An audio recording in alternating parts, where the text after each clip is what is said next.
জিন্দাবাদ জিন্দাবাদ নারায়ণ তাকবীর নারায়ণ তাকবীর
আল্লাহু ভাইরা, আপনারা জানেন এই মাসের 21 তারিখে আমাদের প্রিয় ভাই সাইফুল্লাহ ভাইকে হত্যা করা হয়েছে।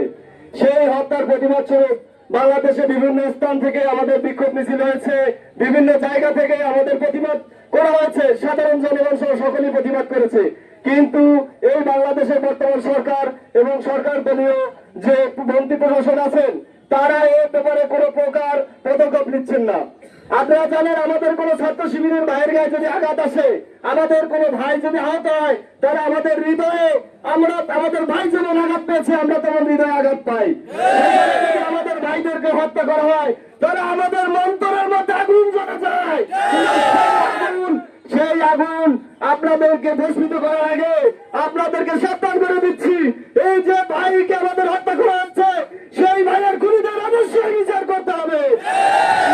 ছাত্র শিবির হচ্ছে একটা সমুদ্র, এই সমুদ্রে যদি ঝড় ওঠে তাহলে সেই ঝড় ভয়ঙ্কর ভূমিকম্প, ভয়ঙ্কর জলকম্প, ভয়ঙ্কর বন্যার সৃষ্টি করে আশেপাশে সব ধ্বংস করে দেয়। আমি আপনাদেরকে আবার সতর্ক করছি, এই গতকালকে ছাত্রদল দ্বারা সিদ্ধেশ্বরী কলেজে আমাদের ভাইদের উপর হামলা হয়েছে।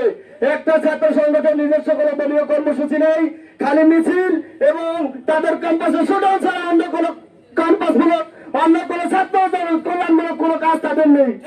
যখনই তারা দেখতে পাচ্ছে ছাত্র শিবিরের প্রতি সাধারণ ছাত্রদের আকর্ষণ হচ্ছে, ছাত্র শিবিরের প্রতি সাধারণ ছাত্রগণ, সাধারণ শিক্ষার্থীরা আসছে, তখনই তারা আমাদেরকে বিভিন্ন জায়গায় বাধা দিচ্ছে। আমরা বলতে চাচ্ছি, আমরা ছেড়ে দেয় কিন্তু আমরা ছাড় দেই না, আমরা ছাড় দেই না। আমরা অনেকবার প্রতিরোধ, আমরা অনেকবারের নিন্দা জানিয়েছি, কিন্তু আমরা এবার অবশ্যই প্রতিরোধ এবং প্রতিশোধ দুদিকে ইনশাল্লাহ আগাবো। আমরা পাশাপাশি এখানে যারা উপস্থিত আছেন সকলকে ধন্যবাদ জানাচ্ছি এবং আপনাদের সর্বাবস্থায় প্রস্তুতি থাকার জন্য আহ্বান জানাচ্ছি। যখন ইসলামী ছাত্র শিবির থেকে ডাক আসবে আমরা আমাদের সর্বশক্তি দিয়ে ময়দানে নামবো ইনশাল্লাহ। আপনারা জানেন গত 21 তারিখে সন্ত্রাসী খুনিদের দ্বারা আমাদের প্রিয় সাইফুল্লাহ ভাই শহীদ হয়েছে। আমরা এর তীব্র নিন্দা এবং প্রতিবাদ জানাই। আমরা লন্ডন থেকে আসা প্রবাসীকে বলতে চাই, আপনি সেই বলেছিলেন আই হ্যাভ এ প্ল্যান, আমরা দেখেছি আপনি প্ল্যান করেছেন ভোট চুরি করার মাধ্যমে ক্ষমতায় যাওয়া। আমরা এখন দেখতে পেয়েছি আপনার আই হ্যাভ এ প্ল্যান মানে হয়েছে খুন করার মধ্য দিয়ে, সন্ত্রাসী করার মধ্য দিয়ে, দখলবাজি করার মধ্য দিয়ে আপনাদের সন্ত্রাসী বাহিনীদের মাধ্যমে আপনার ক্ষমতার মস্তকে স্থায়ী করা। আমরা স্পষ্ট মাত্রায় বলতে চাই, আপনি সতর্ক হয়ে যান। ইতিপূর্বে যে ফ্যাসিস্ট হাসিনার মতো যে অবস্থা হয়েছে আপনারও কিন্তু সেই রকম পরিস্থিতি হবে। বাংলার মানুষ একবার ঐক্যবদ্ধ হলে আপনাকে কিন্তু দিল্লি পাঠিয়ে দেবে। আমারও সম্মানিত উপস্থিতি, শ্রীলঙ্কা থেকে আগত একজন মুফতি আছেন যিনি বাংলাদেশের সংসদের প্রত্যেকটি মন্ত্রিত্বের দায়িত্ব পালন করেন, কিন্তু তার যে মন্ত্রিত্বের যে দায়িত্ব, স্বরাষ্ট্রমন্ত্রীর দায়িত্ব তিনি সঠিকভাবে পালন করেন না।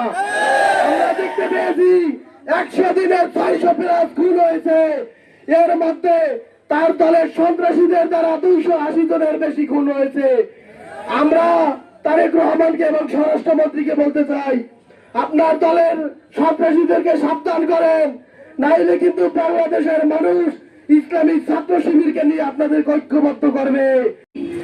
বিএনপি নামক সেই সন্ত্রাসী বাহিনী তাদের সেই ছাত্র সংগঠনকেও সেই রকমের